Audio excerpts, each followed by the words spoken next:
Hey guys, these are our pipe and drapes. I always recommend if you have an event space to get some white pipe and drapes to start. So this right here is we have a bar going across, two pipes on the sides, and then we have the plate at the bottom. As you can see here, this is a very big, heavy plate. And then on the sides, you can see we have one of those adjustable stands where we can make it go higher or lower if we need to.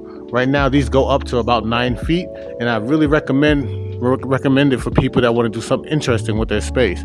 Now, what we like to do is, of course, we have our shimmer wall in the middle, and then we have our pipe and drapes in the side. And then what we did was add a little valance on the top. As you can see, there's two bars on the top, one holding the shimmer wall and one holding the pipe and drapes. So now we have the ability to close it if people don't want to see the shimmer wall, or open it back up if they do want to see the shimmer wall.